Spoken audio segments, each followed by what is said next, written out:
ఈరోజు చిత్తూరు పట్టణ ముస్లింలు ఈ మీడియా సమావేశాన్ని ఏర్పాటు చేయడానికి కారణం ఏమంటే, ముఖ్యంగా మనందరికీ తెలుసు, ఆంధ్ర రాష్ట్రంలో ముస్లింల సంక్షేమం కోసం పనిచేస్తున్న జగన్మోహన్ రెడ్డి గవర్నమెంట్ వైపు ఆంధ్ర రాష్ట్రంలోని ముస్లింలందరూ ఉన్నారు.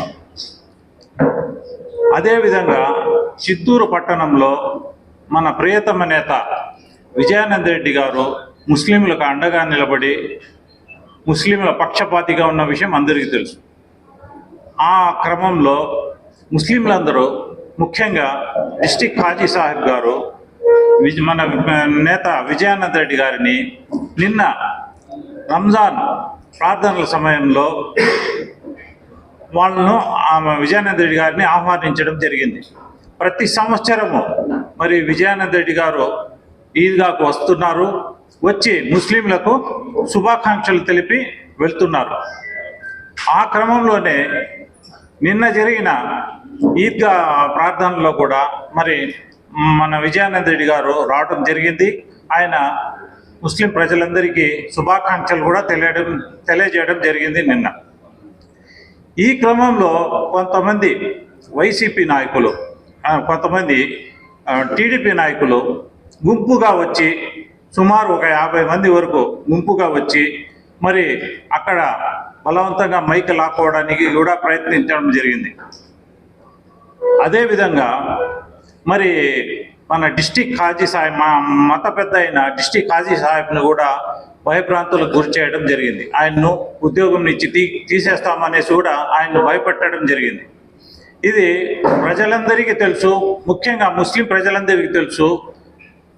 ముస్లింల పక్షపాతి అయిన వైసీపీ వైపే ముస్లింలు ఉన్నారు. కానీ మీరు ఈరోజు ముస్లింలకు వ్యతిరేకంగా పనిచేస్తున్న మన బీజేపీ పార్టీతో మీరు పొత్తు పెట్టుకొని ముస్లింల ఓట్లు అడగడానికి, మరి ప్రార్థనా ప్రదేశాల్లో మీరు వినియోగించడానికి వచ్చారు. దానికి ముస్లింలందరూ వ్యతిరేకిస్తున్నారు.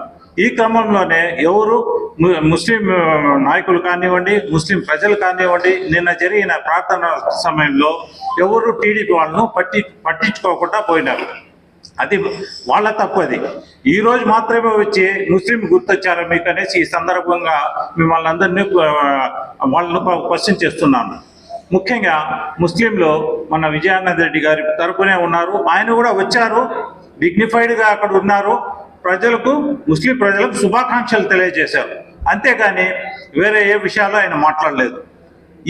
ఈ విషయాన్ని పక్కదావ పట్టిస్తూ మరి టీడీపీ వాళ్ళు మరి అక్కడ వచ్చి భయభ్రాంతులు చేయడం జరిగింది. కాబట్టి ఈ చర్యను హేమైన చర్యగా ముస్లిం పట్టణ ప్రజలందరూ భావిస్తున్నారు. దీన్ని మేమందరూ ఖండిస్తున్నాము. ముందుగా పత్రికా విలేకరులు అందరికీ నా నమస్కారాలు. నా పేరు గఫార్ ఖాన్, వక్ఫ్ బోర్డ్ వైస్ చైర్మన్. గత నెల రంజాన్ మాసం స్టార్ట్ అయ్యేటప్పుడు ఎన్నికలు, మనకు అదే సమయాన్ని ఎన్నికల కోడ్ కూడా వచ్చిన నేపథ్యంలో 19వ తేదీ వక్ఫ్ బోర్డు నుంచి ఉత్తర్వులు అందాయి. మోడల్ కోడ్ ఆఫ్ కండక్ట్ అమల్లో ఉంటుంది. ఎటువంటి రాజకీయ దీనికి కానీ మసీద్లు, దర్గాలు ఎటువంటి ఉపయోగించుకోకూడదు, సమయం పాటించాలి. రాజకీయ నాయకులు కేవలం ప్రార్థనకు మాత్రమే పరిమితం కావాలి. కానీ మసీదుల దగ్గర వచ్చేసి పార్టీల గురించి కానీ, ఇతర విషయాలు కానీ, లేకపోతే ప్రజల్ని భయాందోళన చేసే విషయం కానీ ఇటువంటి పాల్పడితే చర్యలు తప్పనిసరిగా ఉంటాయని చెప్పేసి హెచ్చరికలు జారీ చేయడం జరిగింది. మేము ప్రెస్ మీట్లో పెట్టి అప్పట్లో పత్రికా విలేకరులు కూడా ఇవ్వడం జరిగింది. మొన్న చిత్తూరు నగరంలోని మార్కెట్ చౌక్లో చిన్న మసీద్ దగ్గర సమీపంలో ఒక ఇఫ్తియార్ దావత్తు ఏర్పాటు చేశారు టీడీపీలో ఉండే కొంతమంది మైనారిటీ నాయకులు. కేవలం ఇప్పుడు విజయానంద రెడ్డి గారు కూడా చాలా మైనారిటీలు ఇచ్చిన ఇఫ్తియార్ విందులకి హాజరయ్యారు. కానీ ఎక్కడ కానీ పార్టీ సింబల్ పెట్టుకుని కానీ ఒక ప్రచారం కార్యక్రమం కానీ ఎక్కడ చేయలేదు. కేవలం నన్ను ఆశీర్వదించండి అనేసి మాత్రమే ముస్లిం ప్రజలతో అల్లాని వేడుకోవడం జరిగింది. కానీ వీళ్ళు ఏం చేశారు మొన్న అంటే, పార్టీకి బీజేపీ జెండా తీసుకొని వచ్చేసి, టీడీపీ జెండాలు తీసుకొని వచ్చేసి అక్కడ కట్టి ప్రజల మధ్యలో ఒక మైనారిటీలు, ఇంతకాలం చిత్తూరులో ఎప్పుడు మైనారిటీల మధ్యలో ఎప్పుడు గొడవలేదు. ఇంతకాలంగా మైనారిటీలు ఎటువంటి పార్టీలో పోయినా కూడా వాళ్ళ మధ్యలో ఎప్పుడు చిచ్చులేదు. కొత్తగా ఈ బీజేపీతో టీడీపీ టైఅప్ అయిన తర్వాతనే ఈ మత గల్లాలు ఈ సృష్టించడానికి, తద్వారా లబ్ధి పొందడానికి చాలా వరకు ప్రయత్నం చేస్తున్నారు. ఇంతకాలము చిత్తూరు ప్రజలు ఎంత భయానందం లేకుండా ప్రశాంతంగా ఉన్నారంటే, ఒక మైనారిటీలు ఒక పార్టీకి ఎవరికైనా ఒక పార్టీకి కట్టుబడి ఉన్నారంటే ఆ పార్టీ ఖచ్చితంగా విజయం సాధిస్తుంది. ఇప్పుడు కూడా వైఎస్ఆర్సీపీ తప్ప ఏ పార్టీకి ముస్లిం మద్దతు ఖచ్చితంగా ఉంటుంది. చిత్తూరులోనే కాదు, రాష్ట్ర వ్యాప్తంగా మైనారిటీలు మొత్తం వైఎస్ఆర్సీపీకే మద్దతు ఉంటుంది. ఎందుకంటే ఆ రోజు స్వర్గీయ రాజశేఖర రెడ్డి గారు ముస్లింలకి 4% రిజర్వేషన్ ఇచ్చిందే కాకుండా హత్యాదులకి బీజేపీ ఏదైతే సబ్సిడీని తొలగించిందో ఆ సబ్సిడీని మళ్ళీ పునరావృతం చేస్తూ జగన్మోహన్ రెడ్డి గారు తీసుకున్న నిర్ణయాలు కానీ వచ్చి, ఇంకా మైనారిటీలు కావచ్చు, చిన్న వ్యాపారస్తులు కావచ్చు, ఇంకా చిత్తూరులో ఎత్తుకుంటే మన విజయానంద రెడ్డి అన్న గారు మైనారిటీలకి ఇంతకాలం ఎట్లా సేవ చేశారో ఈ రోజు నిన్నలో మొన్న కొత్తగా వచ్చిన వాళ్ళకి అవన్నీ తెలియదు. మైనారిటీలకు మాత్రమే తెలుసు. కేవలం 23,000 మెజారిటీ ఉన్నారు చిత్తూరులో మైనారిటీలు. వాళ్ళు ఎక్కడ చేస్తారులే అని అనుకున్న వాళ్ళు ఈ రోజు ఈద్ ఉండే శుభ సందర్భంగా ఆ మైనారిటీ ఓట్ బ్యాంక్ కూడా మనకు కావాలా, మన పక్క తిప్పుకోవాలా. ఇన్ కేస్ వాళ్ళు రాకపక్షంలో వాళ్ళతో ఏదో విధంగా గొడవలు చిచ్చులు పెట్టి దీన్ని ఏదో విధంగా అల్లర్లు చేసి లబ్ధి పొందాలని చెప్పేసి ఈ నాయకులు ఏం చేశారు, టీడీపీ వాళ్ళు, జనసేన వాళ్ళు, బీజేపీ వాళ్ళు చేరి లోపలికి వచ్చారు. ప్రత్యక్షంగా నేను ఉన్నాను అక్కడ నమాజ్ ప్రదేశంలో. ఇమాం సాబు బయాన్ చేస్తూ ఉన్నారు. బయాన్ చేసే నేపథ్యంలో విజయానంద రెడ్డి గారు లోపలికి వచ్చారు.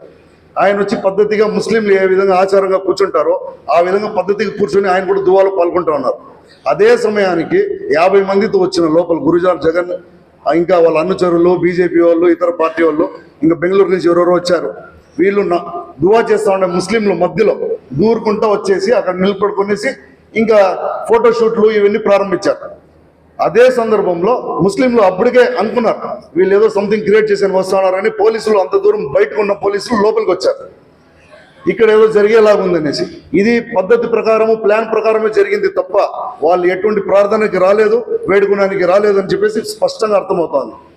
హజరత్ బయాన్ ఖతం చేసిన వెంటనే మైక్ తీసుకుని విజయానంద రెడ్డి గారు తనకు ముస్లింలకి ఏమైతే చేశామో, ప్రభుత్వం ఏం చేసిందో అది వివరిస్తూ 2 నిమిషాల్లో వివరించారు. ప్లస్ జగన్మోహన్ రెడ్డి గారిని తమని ఓట్లతో ఈ విషయాన్ని, ఈ ఎలక్షన్లో ఉండే దీంట్లో ఆశీర్వదించాలని చెప్పేసి మాత్రమే చెప్పారు. ఫ్యాన్ గుర్తు ఓటేయండి అని చెప్పలేదు, ఇంకోటి చెప్పలేదు, ఇంకో ఎన్నికల ప్రచారం చేయలేదు. ఎలక్షన్ కోడ్ ఆఫ్ కండక్ట్కి విధురంగా ఏం మాట్లాడలేదు ఆయన. ఇది జరిగిన వెంటనే ఇంకా ఫైనల్గా దువా కార్యక్రమం ఉంటుంది. హజరత్కి మైక్ అందించడం జరిగింది. హజరత్ మైక్లో దువా చెప్తా ఉండగానే వీళ్ళు దూరి లోపలికి వచ్చారు. 50 మంది దూరి వచ్చేసి వీళ్ళే అల్లర్లు స్టార్ట్ చేసి హజరత్ పైన దౌర్జన్యంగా పోయి ఆయన కళ్ళు తిరిగి పడిపోయేలాగా చేసి ఆడ నోటికి వచ్చిన నినాదాలు చేసి దాని తర్వాత అక్కడి నుంచి జారుకుంటా ఒక ఊరు వెళ్ళిపోయినారు. బయటికి పోయి చెప్పడం ఏం చెప్పినారంటే, మా పైన దౌర్జన్యం చేస్తూ ఉన్నారు, అధికార బలం పెట్టుకొని చేస్తూ ఉన్నారు, వాళ్ళు అధికారం చేసినారు. ఇక్కడ విజయానంద రెడ్డి అన్నకు కానీ అక్కడ వచ్చిన ఇమాములు కానీ ఎవరికి ఈ మైక్ తీసుకునేది చేసుకునేది సంబంధమే లేదు. మైక్ లాక్కునేది వాళ్ళు, కింద వేసింది వాళ్ళు, దౌర్జన్యం చేసి వెళ్ళిపోయింది వాళ్ళు. బయటికి వచ్చేమో దీన్ని వేరే విధంగా చిత్రీకరించాలని చెప్పేసి చూస్తూ ఉన్నారు. వీడియో రికార్డింగ్లు ఉన్నాయి, అక్కడ ఉండేవాళ్ళు ప్రత్యక్ష సాక్షులు ఉన్నారు. కేవలం అక్కడ ముస్లిం సంఘాలన్నీ పక్కన పెట్టండి, ప్రార్థనకు వచ్చిన వాళ్ళకి బీజేపీ, టీడీపీ ఇవన్నీ టైఅప్ ఉండేది వాళ్ళకి నచ్చదు. వాళ్ళు అడ్డుకున్నారు తప్ప ఆడ విజయానంద రెడ్డి తరపున, ఆ అన్న తరపున వచ్చిన వాళ్ళు ఎవరు అడ్డుకోలేదు, పోలీసులు ఎవరు అడ్డుకోలేదు. మీరు ఏ వీడియో ఎత్తుకొని చూసినా కూడా మీకు స్పష్టంగా అర్థమవుతుంది. దీని విధంగా ప్రత్యేకంగా తెలియజేయడం ఏమంటే, దీన్ని మీరు ఇంకా ఉన్నత అధికారులు చూస్తారు, దీన్ని ఎలక్షన్ కమిషన్ వాళ్ళు చూస్తారు, కలెక్టర్ గారు చూస్తారు. చూసి దీని తర్వాత టీడీపీ వాళ్ళ పైన కానీ బీజేపీ వాళ్ళ పైన కానీ తగిన చర్యలు తీసుకోవాలని చెప్పేసి పత్రికా విలేకరుల ద్వారా తెలియజేస్తాను.